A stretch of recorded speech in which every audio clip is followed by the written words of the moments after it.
Rains, lots of rain. That's all it took for the state of Kerala to flood in neck-deep water, for massive landslides to lay waste to roads and homes, and for hundreds of people to lose their lives.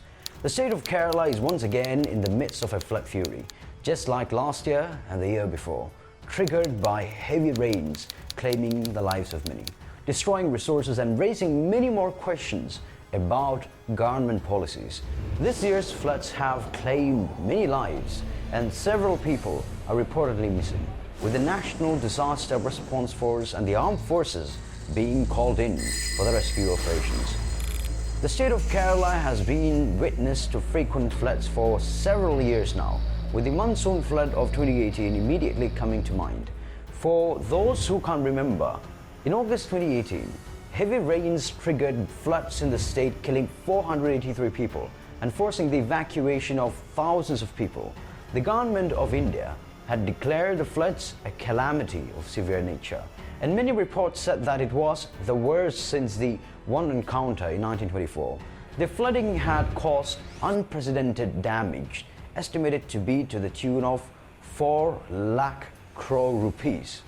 If that wasn't enough, the state saw more devastation in 2019 and 2020 due to floods and heavy landslides. In 2021, the state's already seen more than 25 people dead and landslides in several parts, especially in the Kottayam and Idukki districts. Why are floods becoming so frequent in Kerala? What is the relationship between the Gadgil report and the recurring floods? What is the Gadgil report and what is its significance here? Isn't it time for the government to take the Gadgil report more seriously? Has the government prepared any defense mechanism this year to prevent the havoc caused by the floods? How long will the people have to suffer due to inadequate policy implementation? Welcome to Newscape. Today we are going to investigate the frequent floods, a time to recall the Gadgil report.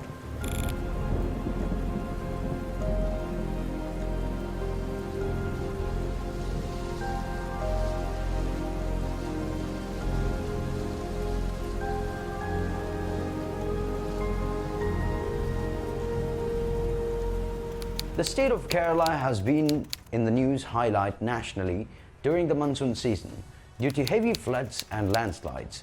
The destruction it leaves is shocking. The floods don't discriminate between people and property. At last count, 357 people lost their lives and the floods destroyed roughly 906,400 hectares worth of crops during 2018 floods. The cost to the state and its people stands at a staggering 19,512 crore rupees. The last rival to a flood of this scale and severity in Kerala was in 1924, where monsoons pelted the helpless state with 3,368 millimeters of rain. At the time, over 1,000 people are said to have lost their lives, not to mention an enormous toll on livestock. The 2,086 millimeters of rainfall in the year 2018 is nowhere near as bad, but still 30% above the annual average. Kerala was one of the 4 districts in the country with severe rains more severe than expected. The rain saw a steady increase since 2015, culminating in the large excess seen this year. Records from the India Meteorological Department from the start of the torrential rains in Kerala between 9th August and 15th August showed a 255% departure from the norm in the state's hotspots. Dr. D.S. Pai, climate change scientist and analyst at Indian Meteorological Department, said that, and I quote, "Heavy rainfall used to occur in Kerala, but not with such continuity. This time, there has been widespread rain continually for a long time, which has not been seen in recent years." The real question is, with all these statistics and data at hand, did we see this year's floods coming? As Kerala reeled from the situation, environmentalists and some netizens raised the issue of the Western Ghats Ecology Expert Panel report, authored by the eminent ecologist Madhyamam in 2011. Senior Congress leader Jairam Ramesh on Sunday blamed the non-implementation of the Western Ghats Ecology Expert Panel report, authored by Madhyamam in 2011, as a major reason for frequent occurrence of devastating floods and landslides in hilly areas of Kerala. Ramesh wrote on Twitter, and I quote, "Whenever there is a natural disaster in Kerala, the Mother of Gadgil's Western Ghats Ecology Panel report of 2011 is recalled.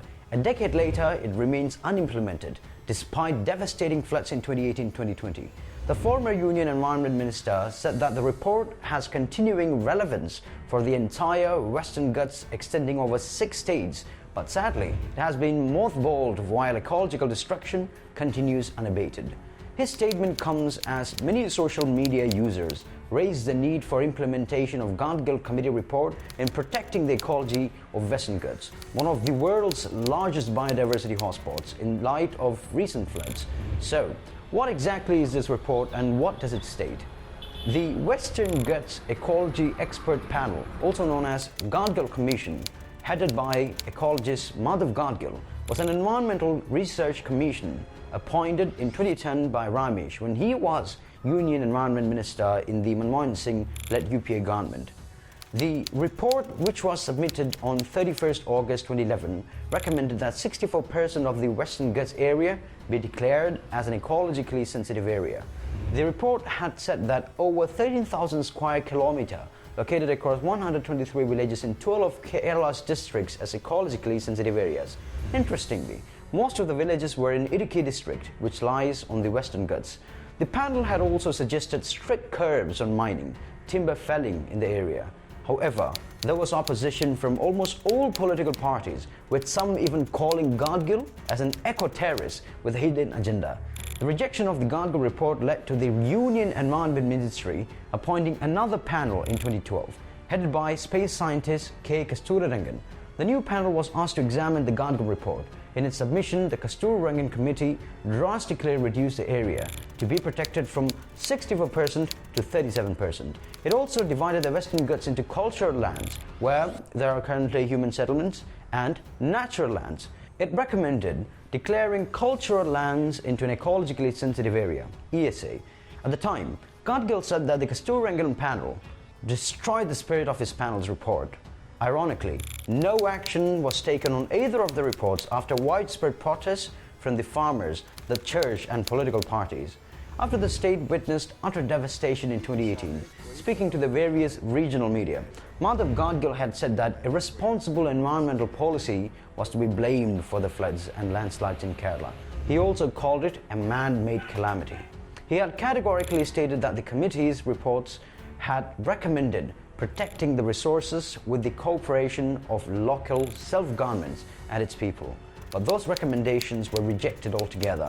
He also pointed out that quarrying is a major reason for mudslides and landslides. Going by present, it seems that Gadgil wasn't off the mark, and that Kerala will continue to see such a situation arise till environmental policies are put in place. In fact, Gadgil, speaking to New Indian Express, was quoted as saying, "Had Kerala implemented the report, we could have avoided many unfortunate incidents." The floods also bring back in focus the perennial debate of development versus environment. Once the floods and fury recede, there are evidently many lessons for authorities to take away from this disaster. The next time such a disaster occurs, we have no excuse for not being better prepared.